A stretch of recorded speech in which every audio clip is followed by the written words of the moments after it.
Ben, get it out of here before it explodes. Have we finally talked about everything? Possibly. Hey there, creative minds and business enthusiasts. Welcome to Looks Like We Made It, the podcast where we dive deep into the dynamic world of video marketing, content creation, and all things creative. I'm Issy, your guide through this creative journey, wearing two hats, head of production and senior video editor. But I'm not in this alone. Meet the other half of our dynamic duo, my dad Chris, our director and the creative genius behind Howell Media and Howell Training. Together, we're not just a podcast, we're a father-daughter team on a mission to bring you insights, tips, and laughs from the heart of the creative industry. Whether you're a business looking to up your video game or a budding creative hungry for knowledge, this is the place to be. We've got real life experiences, expert advice, and a sprinkle of anecdotes to keep things interesting. So if you're ready to unlock the power of video, bespoke content, and training to achieve amazing results, you're in the right spot. Fasten your seatbelts because this is Looks Like We Made It, where we turn creativity into success one episode at a time. You okay? I'm fine. Every time we now do a podcast, you have to do some bizarre pose before we actually get started. I'm getting in the zone. Getting in the zone, okay. How are you? I'm all right. How are you? I'm good. Come on, let's crack on. I need to work on the whole lead-up thing. Like, I can't just jump. We haven't gone yet then, no? So what? We haven't gone. What do you mean gone? Have we started? Yes. Okay, go on then. Where are you? Get on with it. There's a 2 to 5 working days delay with Chris at the minute. So I'm just trying Allow to 28 days for postage and packaging. Those were the days. No. What on earth is that noise? It's a shredder. Okay. I think we need more soundproofing in this studio. Yes, we're going to invest in some after this very episode. So I'm just going to jump straight in there. Go for it. So I've been working with and have met quite a lot of young people in the past few months. People under 50. People under 50. Yeah, I know. I say young people now, and I feel old saying it. But basically, people who are graduates. Anybody born from about 1980 onwards, I would say, is a young person. I was going to say anyone who can basically just about remember MSN, I think, is who I'm reaching out to. But basically, people in the world who in our nation who want to get into this industry. And what is this industry? Into this industry? Into this very industry. Do you mean that very broad brush that you're going to use, which is going to be the big term, the creative industry? Yes. What do I mean by that? Absolutely hundreds and hundreds of millions of pounds in the United Kingdom. 6% of the UK economy, actually makes up more than the automotive industry in this very nation. Is that real? That is correct. I might have to go and Google that.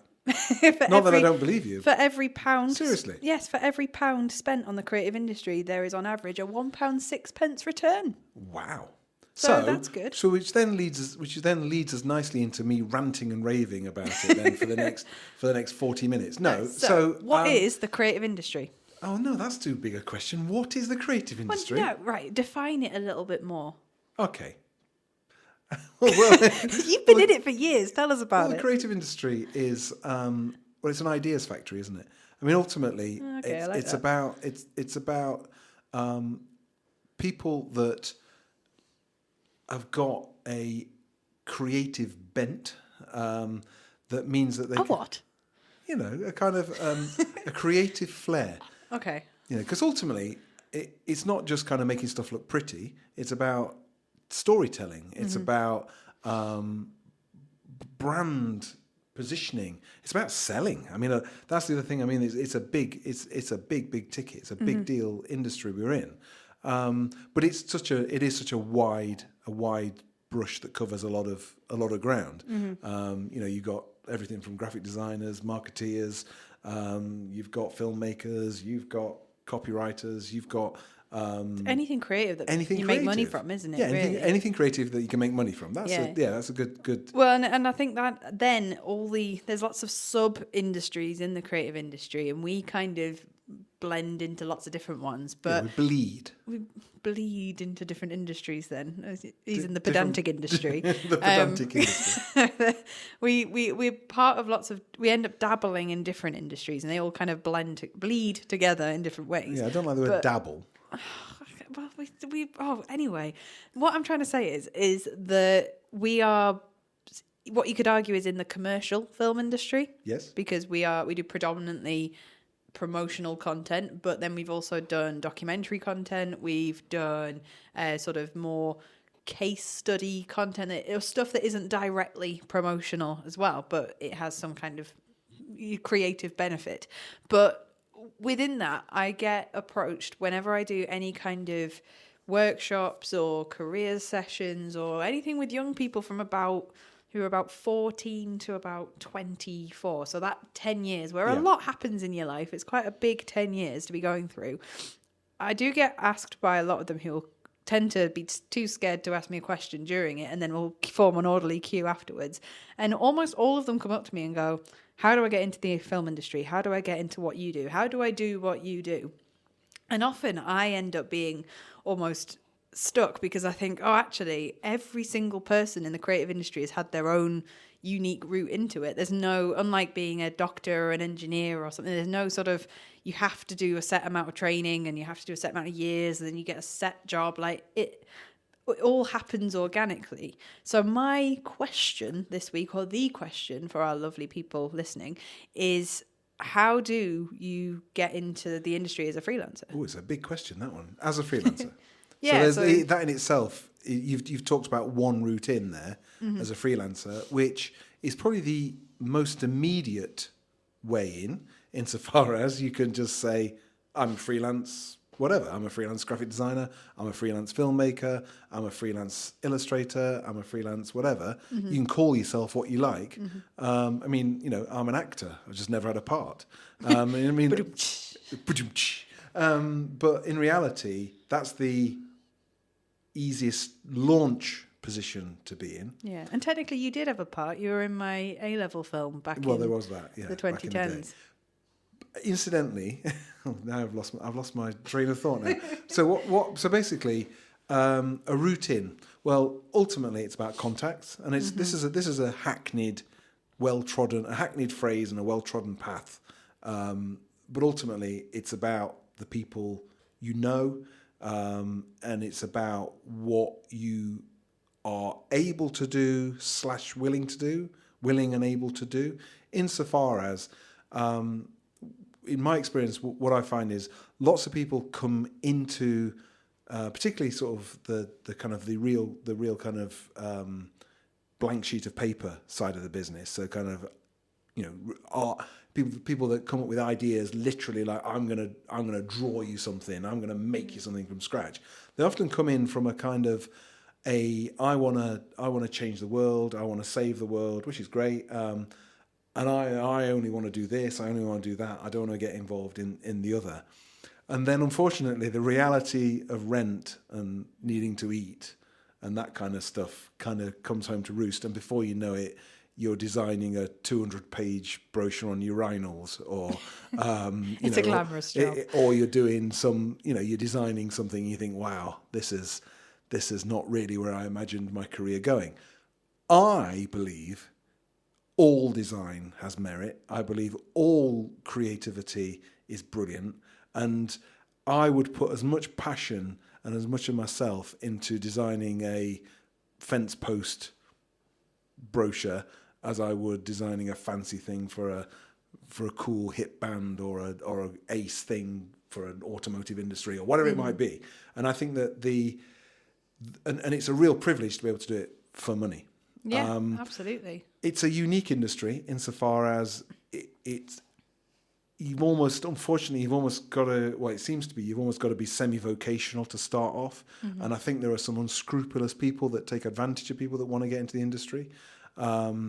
I think it's a changing landscape, but then it always has been, in a sense that, I've been doing this for a long time. And when I started, there was this newfangled thing called an Apple Macintosh on the horizon, and it's going to change the way we work. And, it'll never take off. It'll never catch on. So it's great. It's great. It's an evolving landscape. Even 5 years ago, in fact, even 5 months ago, if you started talking about AI, you'd have, the pace of that is extraordinary. But I'm a firm believer that these things are aids for creativity. I don't think they stop it. I don't think they block it. I just think that future generations are just going to see it as a stepping stone to aid and support human creativity. And I think that you've got to be, if you're not on the boat, you stood on the bank, and if you stood on the bank, you're going nowhere. So I genuinely like believe you've got to be on board to fully get amongst it. But to get it, that just turned into a weird like rant. But what I would say is kind of getting into the creative industry on the ground floor, on the kind of like the door opening part of it, is first and foremost actually be creative. You know, like we get loads of speculative stuff sent in the post, less so than we used to do, because people don't use the post as much anymore. But the speculative stuff we get sent is often so boring and so dull. Like, oh, you know, dear Mr. Howell, I'd like to be a designer. Here's a letter on white paper in 12-point Helvetica, and you think to yourself, well, you've demonstrated zero creativity, none. That reminds me of I saw online, it went viral a few years ago, which was a creative company. I think it was in New York or something. I don't know if you've seen this. They sent out a thing for designers, a job posting, and everyone sent out CVs, and one person sent theirs on a cereal box, and they put it like with a cereal in a little bowl, and it said, "Oh, this is," and people would like, it was like, read it while you're eating your cereal, and that would be amazing. Like that. Yeah. You've just got to, if you want to get a foot in the door working for a creative agency, working for a film company, again, like we get people sending us a letter saying, or an email saying, I'd like to come and work. I'm passionate about film. I'd like to come and work as a filmmaker. I'd like to come and do some work experience with you. Can I come, please? And you think to yourself, well, why haven't you sent me a video? Why haven't you made a video? Why send me a link to a video?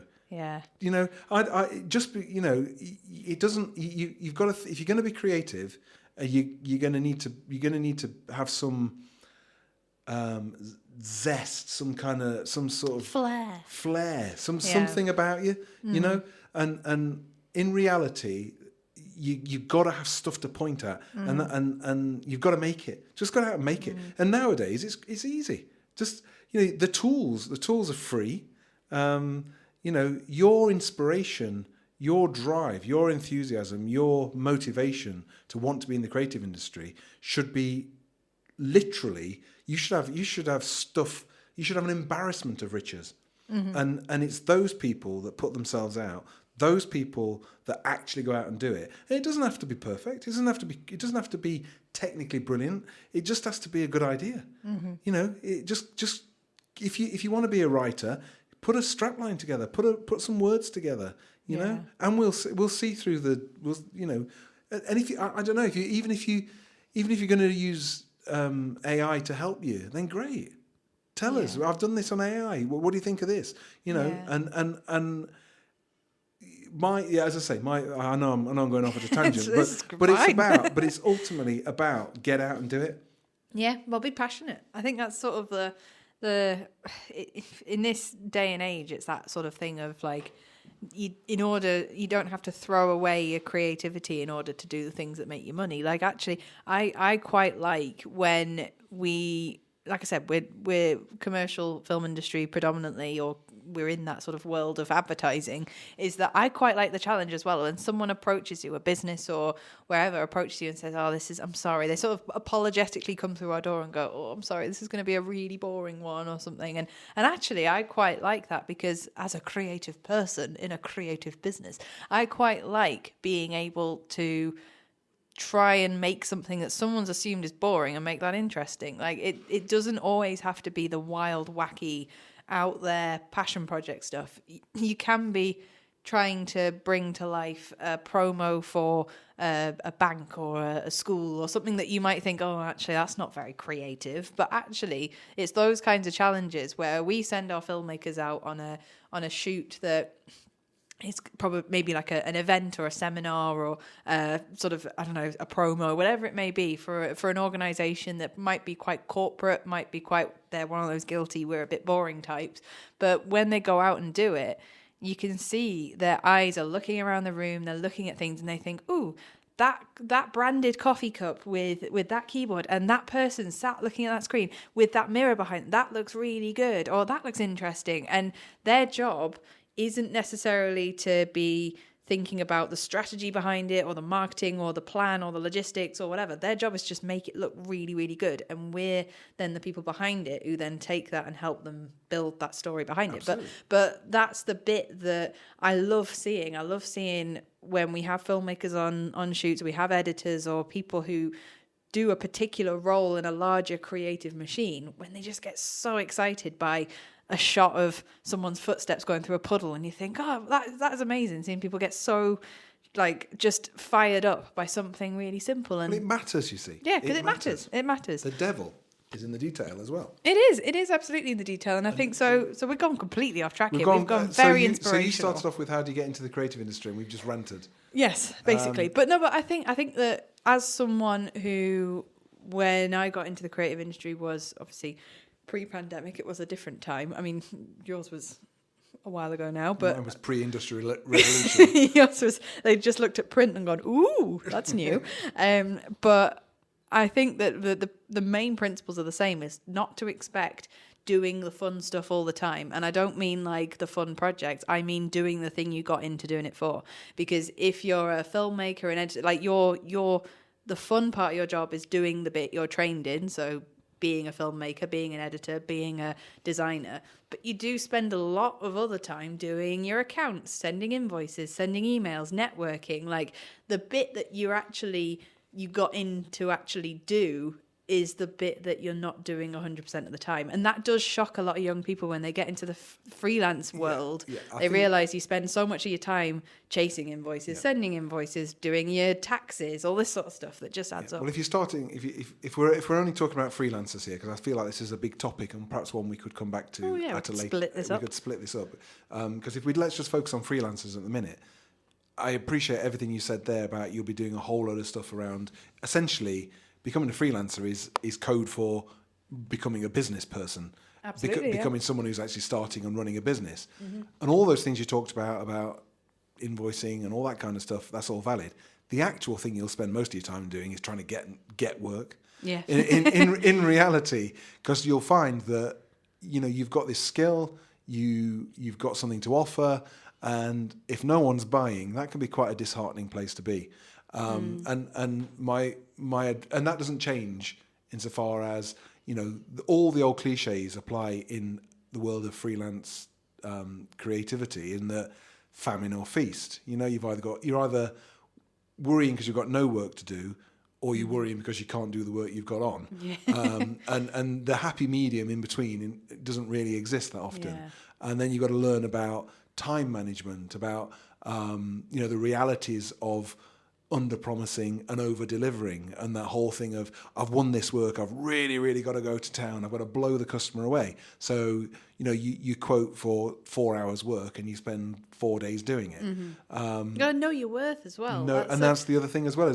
But then again, that's a lot of people that talk about know your worth are the ones that have perhaps already gone through that phase, gone through that difficult, dark phase where it's hard to justify what your worth is when you haven't got a great big fat portfolio with hundreds of clients. Yeah. It's easy to sit back and go, yeah, well, we're worth X an hour or X a day or X a job because we've got a huge amount of clout and credibility behind us, and you can legitimately justify that. Mm-hmm. If you've only ever done a business card for your mate's, phone fixing company, and you've designed a drain unblocking leaflet for the local plumber around the corner, and that's all you've done, then your worth isn't £1,000 a day.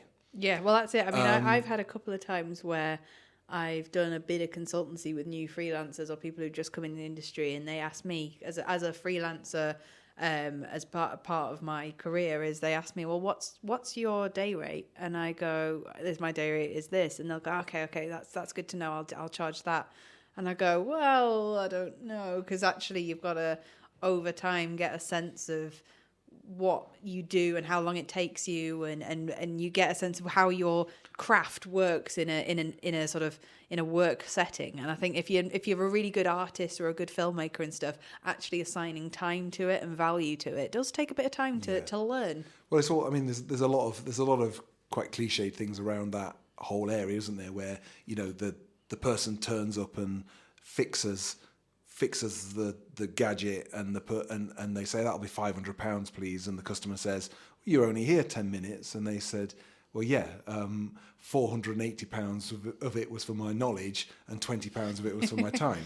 And some of that definitely applies in this industry as well. And also the fact that you've got to learn to understand the commercial reality of deadlines. I mean, this is something we find all the time, that if we get people straight out of university, college, wherever, that often the projects they've had to work on, they've been given a 6-week lead time to go away.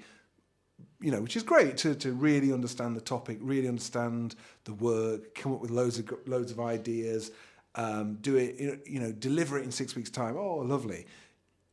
In reality, you might get 6 hours to do that, and that 6 hours might be a wet Wednesday in February, and that's the other real skill as well, that you've got to be able to turn it on because you do it for a living. This is my job. I am creative, and I'm creative on tap. Yeah. And that's not easy, and people think it is, and it absolutely isn't. Yeah, you got to really sometimes squeeze out that creativity. Yeah. The other thing about any talent, which is if you're good at design, or you're good at art, or you've just got a great eye for layout, or you're a filmmaker that can see a shot, can see a composition, whatever it might be. The reality is, most of the time you don't know where that comes from. Mm-hmm. And then you also have the thing as a creative person, where I've had this throughout my whole career, that halfway through you think, well, I can't do this. I don't know what I'm doing. Yeah. And then suddenly you go, oh yeah, no, it's great, it works, and the client says, that's fantastic. We love the work that you've done. I'll stand by the fact that there are some edits that I've done which are the best that I've ever done for some quite big organisations, where they remain in the top 5 of my portfolio. And I can tell you now, I can't remember putting them together. Like, I can't remember sitting that process. It just happened. Maybe you didn't. Maybe someone else did them, and you just stole them as your portfolio pieces. No, so I mean, so to sort of, we could talk about this for ages. I think I might split this into a few episodes. Not this bit. But I think, in a nutshell, if you want to get into the game, mm-hmm. these are my 3 tips. Oh, 3. Okay, go on then. 1, you'll probably earn more money doing something else. Sorry, that's just the fact and the truth of the matter. Okay. 2, I quit. 2, believe that you're good. You know, have faith in the fact that you are. You do. You can do it. You got there for a reason. And 3, in fact, it's going to be 4 tips. Oh. And 3, do the stuff, do the work. Do the work. Make stuff. I know I keep going on about it. If you're a designer, design things. If you're a photographer, get out and take some photos. If you're a filmmaker, be making films. Mm-hmm. You're not, because if you're not doing those things, you're not that thing. Yeah. And then finally, you're going to get knockbacks. I know it's a bit of a cliche. You're going to get knockbacks. You're going to get, you're not. The doors don't open. Yeah. But stick at it and just ask people. That's the other thing as well. Is in my we're bordering on 7 tips here. Okay, yeah, we are, aren't we? People in our game, they're quite helpful. It's actually quite a nice environment to work in, and generally speaking, creative types are quite helpful. Yeah, I like it when we get approached by people who want to get experience or come talk to us or stuff, because you get it's that fresh sort of that young optimism, that sort of that drive, that thing, and you think, oh, if I could just bottle that up, I'd go for miles. Point 19 before we wrap up. Okay. Well, this might have gone into my little question for you at the end. Point 19. Okay. Take your opportunities. The amount of times that people contact us and say, oh, I'd love an opportunity to come on a shoot. And you go, okay, that's fine. We're shooting in this city, this location. Be there at 8 o'clock on Tuesday morning. We'll give you a high-vis vest, give you an induction. You're on the team. Oh, right. I'm not available. I'm not that day. available. And that grinds my gears. Yeah. If you ask for an opportunity, Take it. you take it. And even if that opportunity is just come and shadow someone, just come and sit with an editor for half a day, work with a camera op for half a day, listen to someone like me ranting and raving for half an hour, and take those opportunities. Well, that goes into the line of one of our filmmakers who says, show up when you're tired, show up when you can't be arsed, show up when you're feeling dejected, show up when you're not feeling brilliant, but just show up. Because if just being there, being in the space, even if you're just making the cups of tea, even if you are just there to watch or hold the bags, whatever it may be, just showing up and being there is such a massive part, and people do remember it. We've got sorry, I cut you off. No, I was going to say, and the people that have done that in our business are still around. They're still a part of us. They still stick around. Which leads me on to what happens when you don't show up. You don't show up again. You absolutely don't show up again. So, and I don't mean that in like a mafia style way. Like you are alive. You're just not here. So that was good. I might actually split that sort of getting into the industry thing into a few episodes, actually, because that would be quite interesting. But you did kind of, in all your many tips, you did sort of go into this a little bit. So I'm going to work it a little bit. How old were you when you got into the creative industry? How old was I when I got into creative? Well, I actually did work experience when I was a proper school kid, like in my teens. Wow. I went and did work experience. It was not really getting in the creative industry. So how old were you when you first When I did job? it for money. Yeah. 20. Interesting. I was about a similar age, actually. So, but I had dabbled quite a bit before, because I can actually draw and paint a little bit, and I used to do some dabbling and stuff. But so knowing that, then, yeah. So if you were going to go back and be 20-year-old Chris again, and you weren't going to be in the creative industry, what job would you have had? Oh, that's a really good one. Well, it can't be creative, so I couldn't. Yeah, so I can't be a potter or a. Well, not your job, so you're not a designer, but you can be anything else. 20-year-old you, knowing what you know. And I can't be like a professional footballer, Formula One driver. Well, it's 20-year-old you. Fighter pilot. Basically, yeah. I mean, anything that has a lot of adrenaline attached to it. What would you go for? I think I'd quite like to be like maybe a blue light person, like a paramedic or a firefighter, or perhaps not a copper, but like I can see that. Yeah, something like that. But lots of things like as I say, Formula One driver would be quite good. Although I think I'm probably a bit big for that. I don't know. Yeah, how about you? See, I don't know. I think if it was me, I would probably have been in the world of books, like owning a bookshop or like publishing or something like that. I do like the books, but in my dream job as a very young child was to be an ice cream taster. So you never know, that could happen. If you Walls, if you're listening, you can do that. You can still do that job anyway. You know, it's a voluntary role though. So Anyway, so that is it for today. We'll be back every other Tuesday. Please feel free to listen and give us a review if you are on Apple Podcasts. But that's it for today. Thank you. See you later. Bye.